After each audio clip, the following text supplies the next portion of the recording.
La place sur Terre est chère, parce qu'il n'y a pas de place. Alors que la Terre est grande.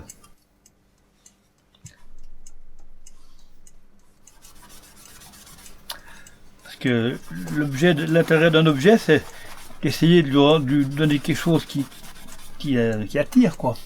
Par la forme, par l'âge, parfois, par le soin qu'on y a apporté.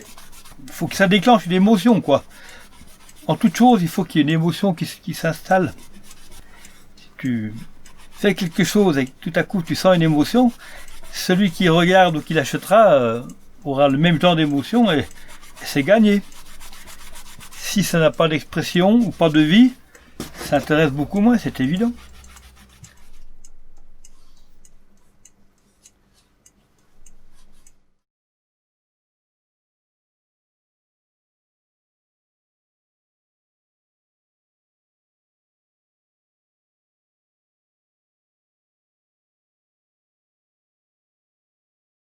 Si par exemple on achète un objet à droite ou à gauche, dans la montagne, à droite ou à gauche, on arrive chez soi, un client vient.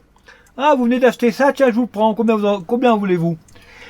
Il est toujours mal vendu parce que on ne se rend pas compte de ce que l'on a. Mais si on laisse le temps, et si on décide un jour de le nettoyer, en le nettoyant, ça permet de le découvrir.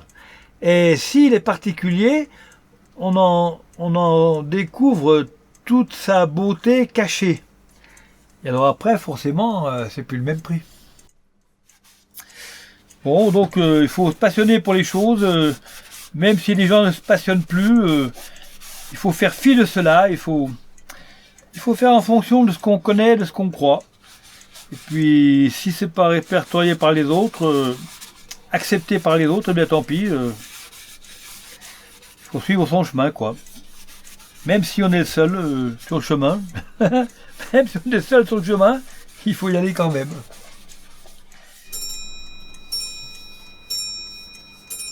C'est une horloge qui a une histoire, bien sûr. Elle est Louis XIV d'époque, entre Louis XIII et Louis XIV. Elle vient du Grand Bournan, et le monsieur qui en était propriétaire autrefois, il y a une quarantaine d'années, n'avait pas voulu me la vendre. Bon, ben, il veut pas, hein, il fait bien ce qu'il veut.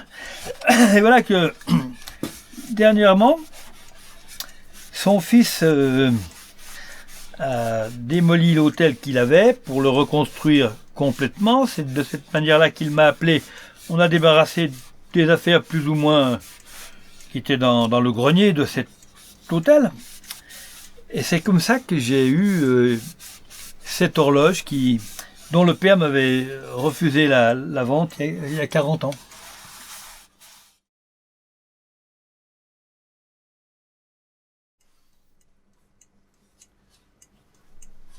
Par contre, c'est sûr que pour le marchand, il y a la découverte. On peut aller dans la montagne, dans un chalet chez la part de quelqu'un, on est reçu, on nous offre le café, on discute un peu, et puis voilà, parfois, on peut décrocher un moule à beurre qui date du temps de la grand-mère, et que, en le payant un prix convenable, on finit par partir avec. C'est assez captivant. Il y en a qui disent: objet inanimé, avez-vous donc une âme? Oui, bien sûr qu'ils ont une âme, je l'ai déjà dit.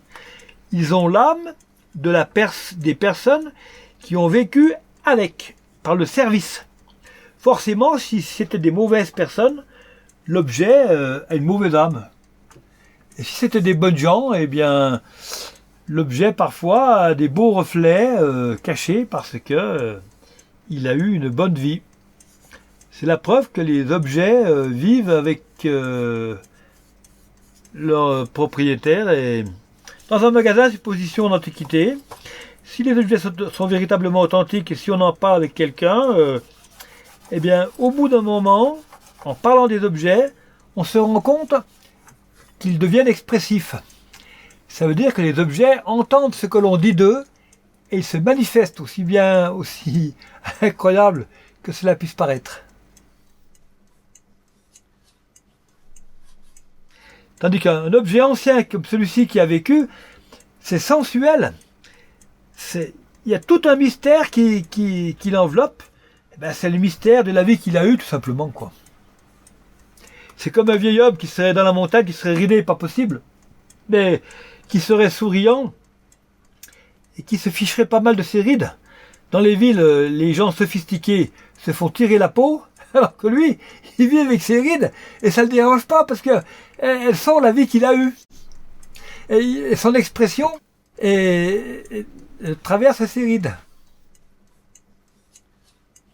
J'avais un ébéniste autrefois qui était lyonnais, professeur d'ébénisterie, et il m'avait appris un truc que j'ai eu bien du mal à assimiler. Au début, je ne comprenais pas ce que ça voulait dire. Mais il me disait, le temps ne retient pas ce que l'on fait sans lui. Alors j'avais rien compris, bien sûr. Puis comme il m'a pas donné d'explication, après j'ai fini par comprendre. Si on découvre un objet qui a un certain intérêt, c'est déjà intéressant. Mais si en plus on le dénigre et on le vend par-dessus la jambe à n'importe qui pour n'importe quel prix, on a perdu le bénéfice de l'objet, de ce que l'objet aurait pu donner en valeur.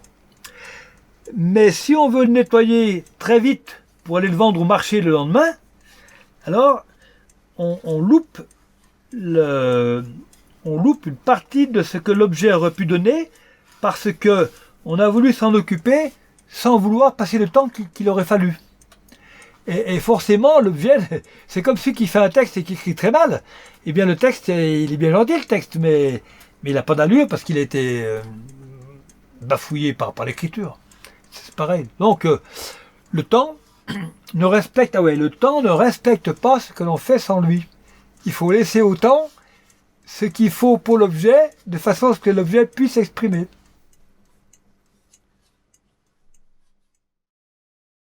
Ça devait être une marque à beurre. Je pense que sur la motte de beurre, une fois que la motte était construite, on appuyait la marque et ça faisait un dessin quoi, pour le vendre ensuite sur le marché.